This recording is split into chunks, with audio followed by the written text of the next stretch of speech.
Namaskar. Hello and welcome to P Guru's channel. I'm your host Sri Iyer. Breaking news.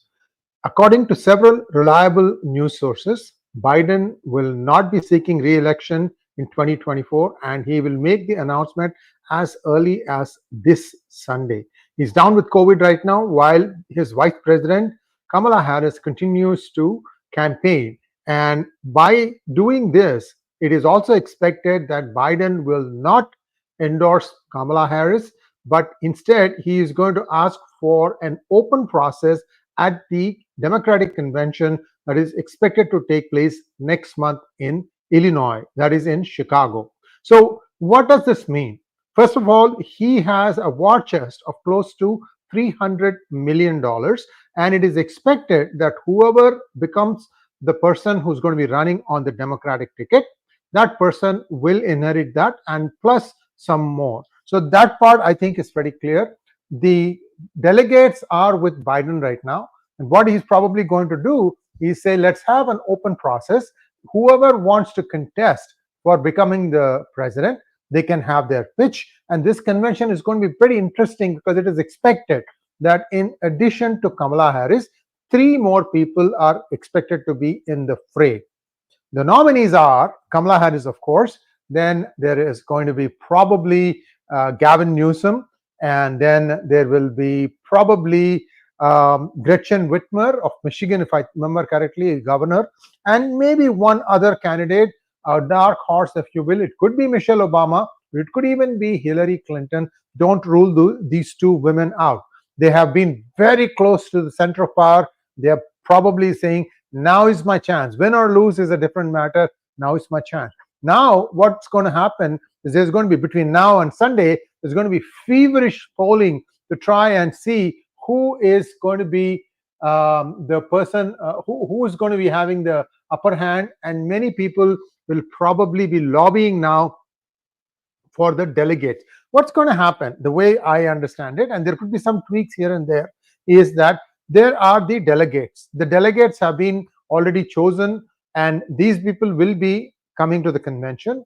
It was expected that they would endorse Biden, but now what will happen is instead of having the endorsement predetermined, we're going to have probably 3 or 4 candidates make their pitch to these delegates. And if there is no clear winner, then there are what are called as super delegates, and they may be asked to weigh in. Now, normally this process is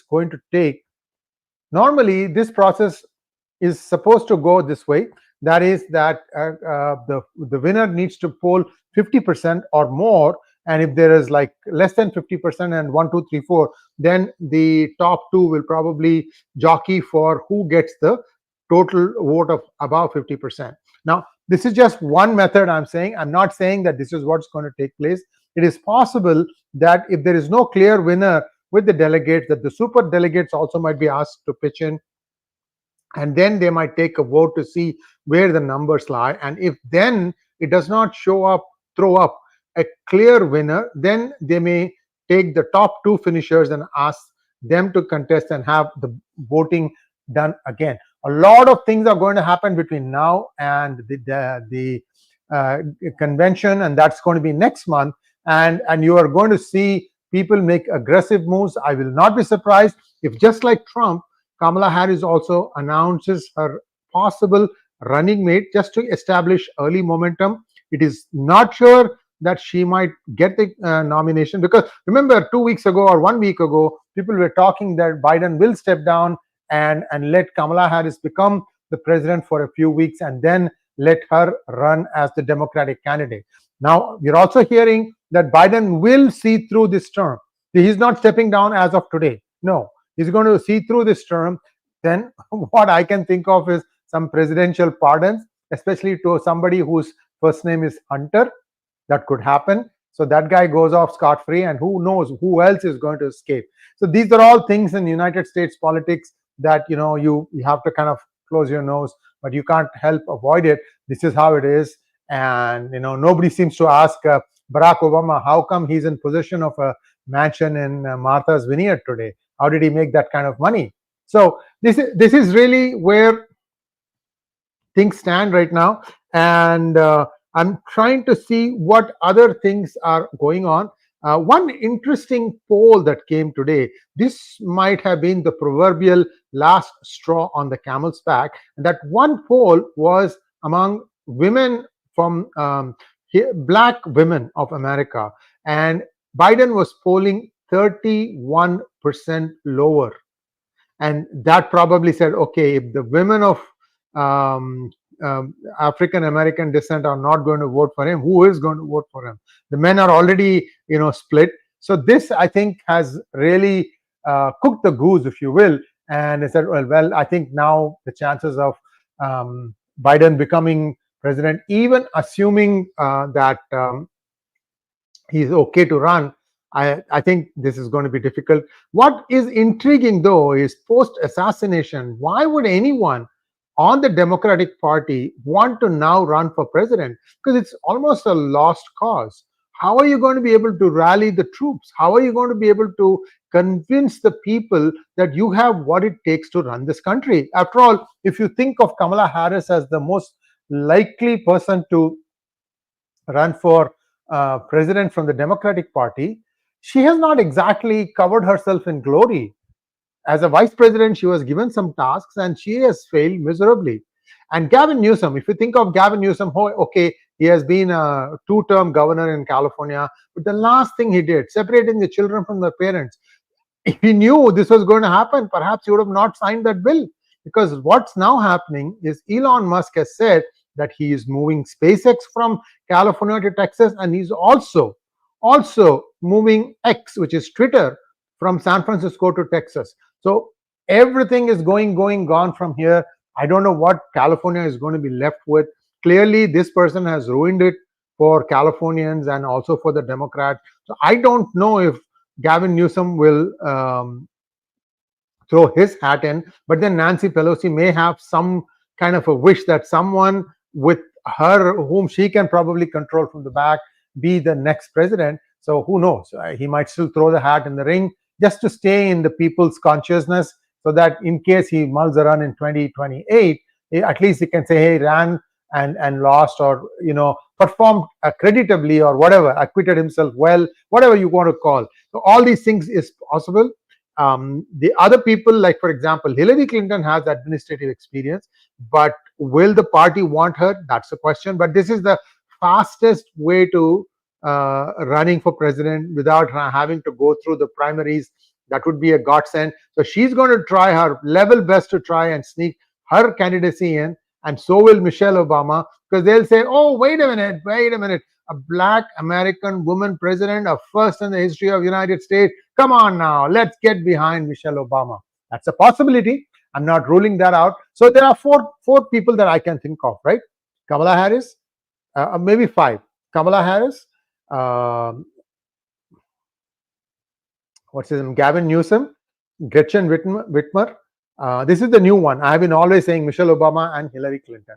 So these are the five I can think of.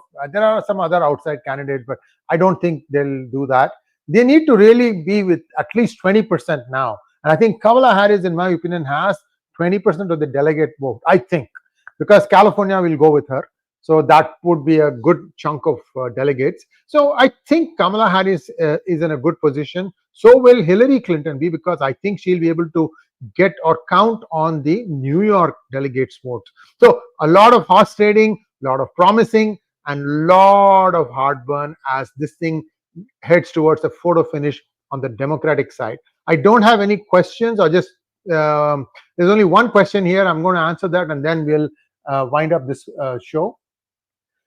PV wants to know, why do most Indian Americans vote for Democrats? Well, somehow, there's one more question also coming up. But for some reason, Democrats, and I mean, I include myself in this, okay? When I became the citizen, there's a form that you have to fill. What would you like to register yourself as, Democrat or Republican? Somehow there is this feeling that Democrats look after immigrants better than Republicans.